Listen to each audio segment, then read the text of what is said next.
Yo, what's going on everyone? This is Genetics here, and I've got another Gears of War 2 gameplay commentary for you guys. Today I'm on the map Blood Drive, and this is by far my favourite map, so here we go. Now I'm going to talk a little bit about my strategies that I do for this map, and normally what I like to do is push down to the middle and flank off to the side, and basically provide my team with Lancer support so they can pick up the weapon without any problems.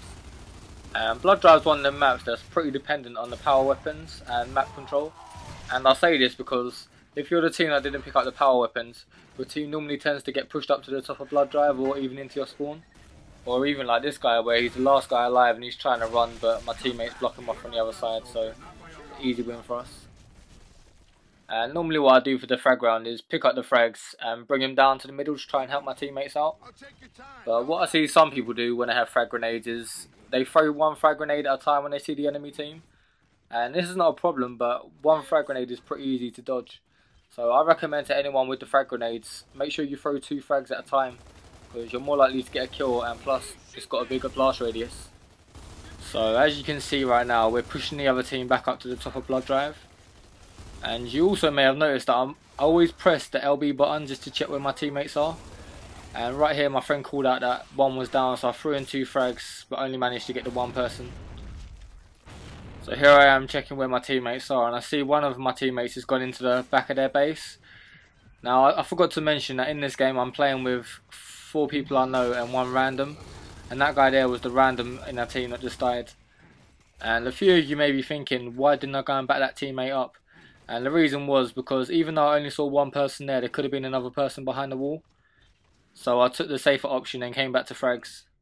Now you see me pick up the smoke and throw it out the window. The reason for me doing this is because sometimes when there's a smoke located over where the frag position is, the frags don't always spawn instantly. So I threw it out and it so happened to be that the frags came back, so I was able to pick them up. Now some of you may have noticed that I use the Lancer over the Hammerburst in my videos. And the reason why I do this is because I find the Lancer to be more of an effective weapon.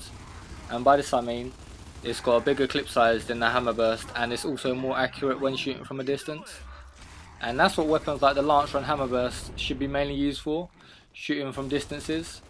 Like from medium to long range I would recommend using a Lancer or Hammerburst, and for short distances, shotgun only. Because I see sometimes in ranked some people try to battle other people with their Hammerburst out and the other person has got a shotgun. And it's just a bad decision because the person with the Hammerburst out is going to lose 99% of the time because the shotgun is more of a powerful weapon. Now I don't want to give you guys the wrong impression that the Hammerburst is a bad weapon, because that's not the case. And the Hammerburst has actually got stronger bullets than the Lancer, as some of you may know. But the only downside to that is the Hammerburst has got a smaller clip, which means you have to reload more often. So that's my opinion on which gun I like to use over the Lancer and the Hammerburst. And a lot of you guys may disagree and prefer the Hammerburst over the Lancer, but it's whatever you play best with, and I prefer the Lancer.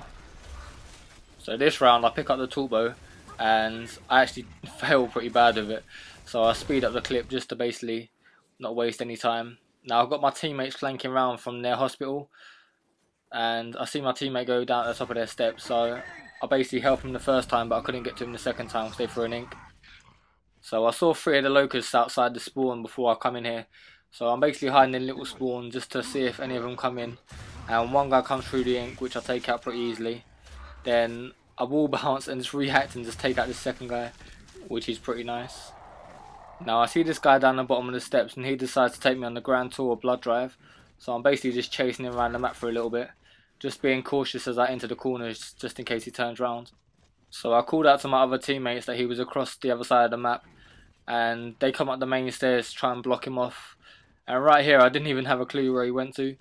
I come up the stairs and I was looking around and I see him just shoot behind me, which scared the shit out of me, but I managed to react and get out of the way.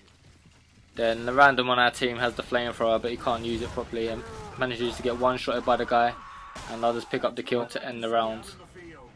And do you guys prefer when I speed up the screen after the round's finished? Because I personally find it a bit boring to look at that screen, but you guys might want to look at the scores or stats. So let me know what you guys think and leave a comment in the comment box below. Now once again I run for the frag grenades, and their team actually gets a bit brave in this round, and they all try to rush down low to try and grab the weapons. And I see right here my teammate goes down, so I throw 2 frag grenades. I thought we would have got 3 people but we only got the 2 people. And then I turn around and it wouldn't be Gears of War 2 without a B button. And luckily my teammate was there to save me because the guy got me down. So I start to rush towards these other two players. And I see one of them runs all the way to the top of his steps with sniper. And I think the guy with the sniper was actually recording because all he kept trying to get was blind fires. So me and my teammate rush and chase him into spawn right here. My teammate gets taken out. But I put a maneuver on this guy and managed to get him down with 2 shots. And then I humped his body for a little bit and left him down because I thought if I leave him down for a little bit his teammate will come along. And his teammate did come and I managed to kind of 3-shot down him. Or 2-shot because I missed one of them. But I swung after the round just to tell you guys I'm not host. And I want to let you guys know my controller is a bit busted up. So if you ever see me like roadie running and diving, then all of a sudden my character stops. Yeah, that's probably because my A button on my controller is messed up. And right here I go to slide in. I actually press the button to like pick up the weapons, but luckily it doesn't pick it up because there's a guy in my face, and I managed to get out of there. And now it's just a typical round of blood drive where you're battling just to take out the other team and pick up the weapons, and the remaining enemy team just run up the stairs and you chase them basically. And right here is a glitch. I don't know if any of you have encountered it, where the guy is down but he's still standing up. So we managed to push the last guy into their spawn, and I run in after my teammates. I get shot, turn around and manage just to one-shot the guy, and that's the game. Final score 12-0. Please rate, comment and subscribe. Peace.